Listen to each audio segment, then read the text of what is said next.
Hello everyone, welcome to lucrative study. আজকে আমরা শার্লস বডলেয়ারের একটা কবিতা দ্য আইস অফ বিউটি পড়ব। এটাই মূলত শার্লস বডলেয়ারের উপর শেষ কবিতার এপিসোড। যদি আরও কখনো প্রয়োজন হয় তখন হয়তো করা হবে। So the eyes of beauty, the eyes of beauty মূলত চোখের, দ্য আইস অফ বিউটি মানে কি, চোখের একটা যেই চোখের মধ্যে যেই সৌন্দর্য থাকে, দ্য আইস অফ বিউটি মূলত এটা কাকে নিয়ে লেখা যেতে পারে বা কাদের উপর এক্সপেরিমেন্ট করে হয়তো শার্লস বডলার লিখেছেন। এটা কবিতাটা খুবই ছোট কবিতা। So you are a sky of autumn, pale and rose, but all the sea of sadness in my blood surge and evening lifts my lips morose, salt with the memory of the bitter flood. মানে you are sky of autumn pale and rose, মানে এখানে you বলতে কাকে বোঝানো হয়েছে? You বলতে ওমেনকে বোঝানো হয়েছে, নারীদেরকে বোঝানো হয়েছে। সো যে কবিতার টাইটেলটা ছিল যেরকম the eyes of beauty, the eyes of বিউটির ক্ষেত্রে চোখের ভিতরে যে সৌন্দর্য জিনিসটা থাকে বা চোখের সৌন্দর্য, চোখে যেই ভালো লাগা জিনিসটা থাকে সেটাকে উপলব্ধি করা হয়েছে এখানে। So you are sky of autumn pale and rose, এখানে নারীদেরকে তুলনা করা হয়েছে। But all the sea of sadness in my blood, মানে তার যে মেমোরি ছিল, অতীত মেমোরিগুলা, সার্চ এন্ড এভিং leaves in my leaves morose, এখানে সার্চ মানে কি? এখানে সার্চ মানে হলো ঢেউ, সার্চ মিন মানে ঢেউ, and having leaves my leaves morose, morose মানে শুকিয়ে যাওয়া বা ড্রাই হয়ে যাওয়া, এই জিনিসটাকে বোঝানো হয়েছে। তার salt with the memory of bitter flood, তার যে মেমোরিটা ছিল বা অতীতের যে স্মৃতিগুলো ছিল তাদের সাথে কাটানো, নারীদের সাথে, সেই জিনিসটা আসলে তাকে একদম তিক্ত লবণাক্তের মতো হয়ে গেছে। Salt with the bitter flood মানে সমুদ্রের লবণাক্ত পানির মতো তার অতীতের যে স্মৃতিগুলো। In vain your hand glints my faint bosom where that which you seek beloved is desecrate. এখানে desecrate বলতে বোঝানো হয়েছে আনহোলি, অর্থাৎ পাপী বোঝানো হয়েছে desecrate দ্বারা।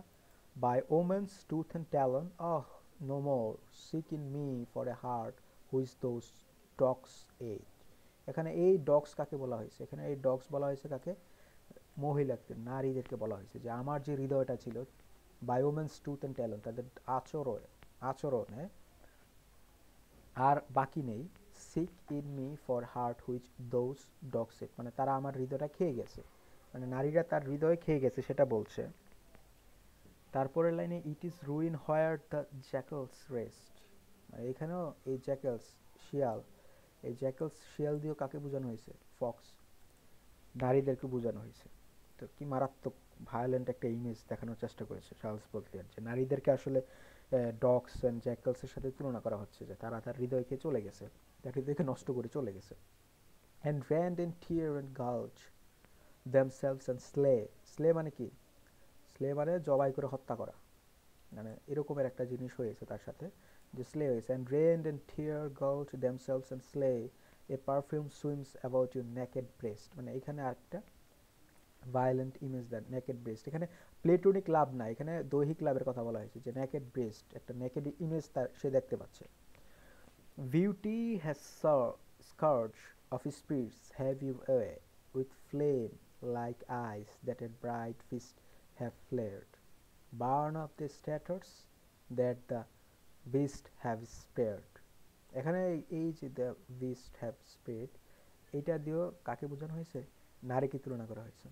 এখন সে তার চোখের ভিতরে যে আগুন আছে, এখন সে নারীদের দেখলেও সে জানে নারীরা তাকে ধোকা দিয়েছে, নারীদের কাছে যেসব প্রতারিত হয়েছে, তারপরও সে যখন কোনো সৌন্দর্য দেখে, যা টাইটেলটা যেরকম দ্য আইস অফ বিউটি, সে যখন চোখে সৌন্দর্য দেখে কোনো নারীকে, তখন সে আবার সেই ভালোবাসাকে পেতে চায়, তার কাছে আবার সে যেতে চায়। কিন্তু তার যে অতীতে যে অভিজ্ঞতাটা হয়েছে, যে নারীরা তাকে প্রতারিত করেছে, তা হওয়ার সত্ত্বেও সে আবারও নারীর কাছে ফিরে যেতে চায়, এবং সে বলতে চাচ্ছে burn of the stutters, burn of the stutters that beast have spread, মানে বাকি যেটুকু আছে আমার, হ্যাঁ, একখণ্ড থাকা, মানে বাকি থাকা যেই একখণ্ড হৃদয় আছে সেটাও চূর্ণ বিচূর্ণ করে দাও আমাকে, তারপরও আমি আবার তোমাদের কাছে যেতে চাই বা তোমাদের ভালোবাসা পেতে চাই। দ্য আইস অফ বিউটি, এই কবিতার মধ্যে দিয়ে শার্লস বডলিয়ার এটা বোঝাতে চেয়েছেন যে এখানে কোনো প্লেটোনিক লাভ নাই, এখানে সব হলো ইরোটিক লাভের মতো, স্পিরিচুয়াল লাভ নাই, এখানে দৈহিক লাভের জিনিসটা আছে। সো এই যে এখানে with flame like ice, that with flame like ice, with flame like ice, সেটা দিয়ে এই যে চোখের ভিতরে যে আগুনটা থাকে না, কম্প্যাশনস থাকে, হটনেস, এই জিনিসটাকে বোঝানোর চেষ্টা করা হয়েছে। সো সোসাইটির যে ইমেজটা আছে সেই জিনিসটাকে তুলে ধরার চেষ্টা করছে চার্লস বডলেয়ার এখানে।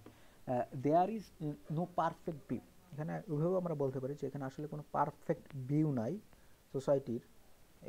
এই ভায়োলেন্ট ইমেজ আছে এখানে, কিছু কিছু ভায়োলেন্ট ইমেজ আছে যেগুলো দিয়ে চার্লস বডলেয়ার বোঝাতে চেয়েছেন, এবং সে নারীদেরকে আসলে ডগস, জ্যাকলস অ্যান্ড বিস্টের সাথে তুলনা করেছেন।